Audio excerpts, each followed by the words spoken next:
জিনিস মনে রাখবা, বিনা পয়সায় কিছু হয় না। তুমি কিছু দিলে তারপরে তুমি কিছু পাবা। এটা সবচেয়ে, আমাদের সবার মন খারাপ হয়ে যায়, আমাকে ডাকলো না কেন, আমাকে সম্মান দিল না কেন, আমাকে ট্যালেন্ট পুলে বৃত্তি দিল না কেন, কারণ তুমি ভালো একটা খাতা জমা দিতে পারো নাই। এই জন্যে আমি আবারও ব্যাক করি, আমি সোলায়মান সুখন। আমার কৈশোর পর্যন্ত 16-17 বছর পর্যন্ত ঈদে যদি আমি প্যান্ট নিতাম তাইলে আমার ভাই জামা নিতে পারবে, এইরকম পরিবার থেকে আমি উঠে আসছি।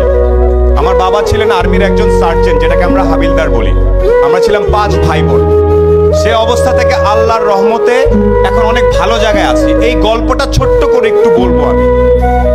আমি নর্মাল বিভিন্ন জায়গায় পড়াশোনা করছি। গাড়ির সিট বেল্ট কেমনে বাঁধতে হয় সেটা আমি আসলে 18 বছর পর্যন্ত জানতাম না। গাড়ির সিট বেল্ট এদিক থেকে টাই নাই না এদিকে বাঁধতে আমি জানতাম না। আমি জানতাম না ওই পারফিউমের নাম কি, এগুলো জানতাম না। এখন আমি একটা জিনিস জানতাম, একমাত্র জ্ঞান অর্জন করলে, একমাত্র পরীক্ষার রেজাল্টগুলো ভালো করলে সামনে কোনো না কোনোভাবে আমার জীবনে পরিবর্তন আসতে পারে। এখানে পরীক্ষার রেজাল্ট ভালো কার কার আমি আওয়াজ শুনতে চাই। 13 থেকে 19 আওয়াজ শুনতে চাই ভালো ছাত্রছাত্রীদের। এখানে প্রত্যেকে ভালো ছাত্রছাত্রী আমি জানি। আমি আজকে লিস্টে পড়েছি, পলক ভাই প্লেনে আসতে আসতে বলছিল যে এত ছেলে মেয়ে, এত কৃতি সন্তান আমি কিভাবে ছবি তুলবো একসাথে, আমার তো পুরো মাঠ লাগবে। সিংড়ার মতো একটা জায়গায় এতগুলা মেধাবী ছেলে মেয়ে তৈরি হচ্ছে। একটা সাজেশন তোমাদের সবার প্রতি, যারা তরুণ, এখানে যখনই চিন্তা করবা, এনি টাইম, তোমার বয়স 14, তুমি একভাবে চিন্তা করবা যে আমি, আমার বয়স 14, নিউ ইয়র্কের একটা 14 বছর, আমেরিকার একটা 14 বছরের ছেলের সাথে যদি আমি 1 ঘন্টা কথা বলি, ও জিতবে নাকি আমি জিতবো, এই স্টাইলে যদি যেতে পারো তাইলে তুমি একটা কিছু হওয়ার চান্স থাকে।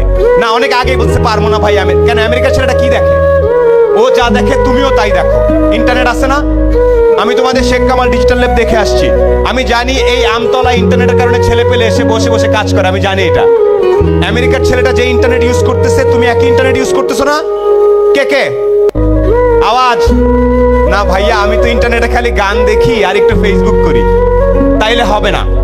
আবার একটু বলি কিছু কিছু বেসিক জিনিস। আজকে এই প্রোগ্রাম নাচা গানা শেষ হয়ে সবাই চলে যাওয়ার পরে বাসায় যাবা, শাওয়ার নিয়ে ঘুমানোর আগে একটু দাঁড়ায় বলবা, একটা লোক আসছিল কালো করে, ভাঙ্গাচোরা, দেখা তো খুব একটা ভালো মনে হলো না, বাট উনি একটা কথা বলছে, আমি যদি নিজেকে পৃথিবীর যে কোনো মহাদেশের 14-15 বছর একটা ছেলে বা মেয়ের সাথে সমান সমান দাঁড়ায় 1 ঘন্টা কথা বলার মতো ক্যাপাসিটি না থাকে, তাহলে আমি আর অনেক পিছায় আছি। এই সাহস কার কার আছে?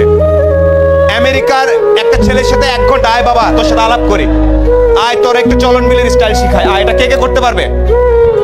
নাকি উল্টা, ওরে বাবা আমেরিকা, ওরে বাবা ঢাকা, বনানী, দৌড়তে উল্টা দিকে, এইসব না। ফুল কনফিডেন্স সহ যখন আগাবা, প্রতিযোগিতামূলক পরীক্ষা হোক, ব্যবসা হোক, বিদেশের স্কলারশিপ হোক, সব দৌড়ায় দৌড়ায় তোমার কাছে আসবে।